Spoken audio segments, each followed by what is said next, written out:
Chhattisgarhi video देखने के लिए हमारे चैनल को सब्सक्राइब करें और दबाएं इस बेल आइकन को, ताकि हमारे वीडियो के नोटिफिकेशन आपके पास पहुंचे सबसे पहले।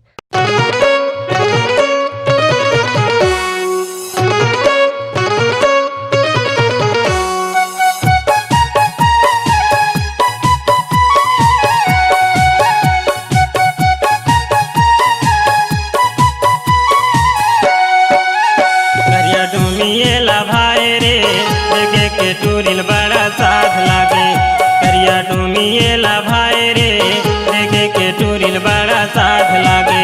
करिया डूमी मोला भाई रे, देखे के मोला बड़ा साथ लागे। करिया डूमी मोला भाई रे, देखे के मोला बड़ा आस लागे। ओधा मावा हरे थे, ओधा मावा हरे थे, मुहला लुकाए रे। करिया डूमी मोला भाई रे, देखे के मोला बड़ा साथ लागे। करिया डूमी मोला भाई रे, देखे के मोला बड़ा आस लागे।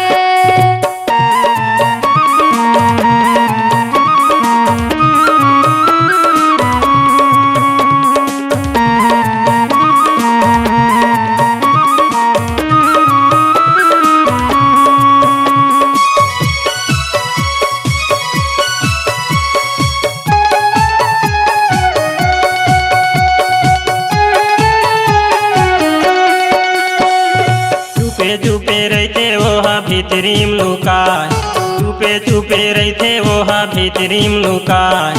आँखी गड़े देखे टूरी रही रही आय, आँखी गड़े देखे टूरी रही रही आय। रोटा हाय डोमी मोरा जीव घबरा गे, लगे हवा प्यास तुरत हा बुझा दे। रोटा हाय डोमी मोरे जीव घबरा गे, लगे हवा प्यास तुरत हा बुझा दे। आँखी आँखी झूले टूरी, आँखी आँखी झूले टूरी, जीवला जलाए रे। करिया डोमी मोला भाई रे, देखे के मोला बड़ा आस लागे। करिया डोमी मोला भाई रे, देखे के मोला बड़ा साथ लागे।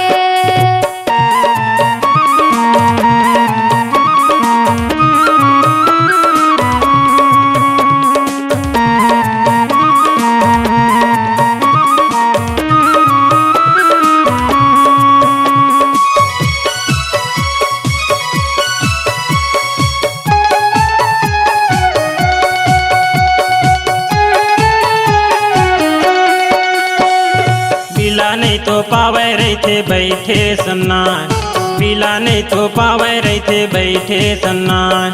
लब लब जीभ करे रहते मन्नाय, लब लब जीभ करे रहते मन्नाय। कैसन हावे डोमी टूरा मोला तय देखा दे, धड़कत हावे छाती मोरे जीवरा ला जुड़ा दे। कैसन हावे डोमी टूरा मोला तय देखा दे, धड़कत हावे छाती मोरे जीवरा ला जुड़ा दे। आगी लगे हवा टूरी, आगी लगे हवा टूरी, कैसे बुझाए रे। करिया डोमी मोला भाई रे, देखे के मोला बड़ा साथ लागे। करिया डोमी मोला भाई रे, देखे के मोला बड़ा आस लागे।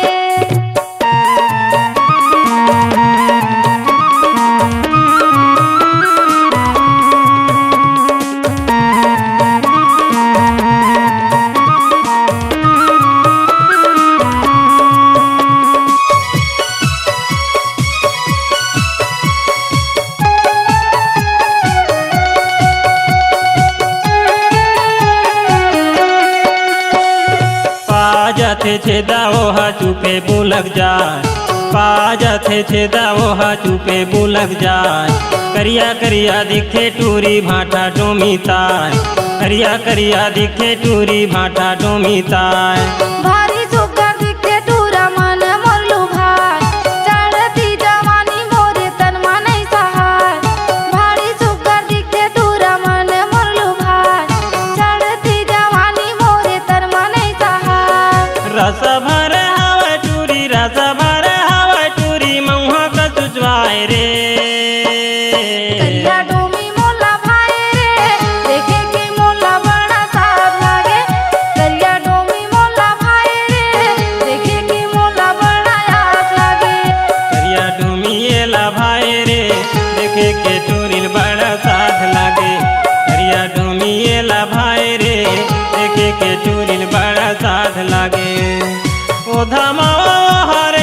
क्रोधा मावा हरते मुहला लुकाए रे करिया डोमी मोला भाई रे देखे के मोला बड़ा आस लागे करिया डोमी एला भाई रे देखे के टूरिल बड़ा साध लागे करिया डोमी मोला भाई रे देखे के मोला बड़ा साथ लागे करिया डोमी एला भाई रे देखे के टूरिल बड़ा साध लागे। अगर आप अपनी आवाज को एक नया आयाम देना चाहते हैं तो चले आइए मल्टी ट्रैक डिजिटल रिकॉर्डिंग के लिए संपर्क करें HK म्यूजिक कंपनी, कोटा डबरी, चांपा, छत्तीसगढ़। मोबाइल नंबर है 9329238487 और 8085380339।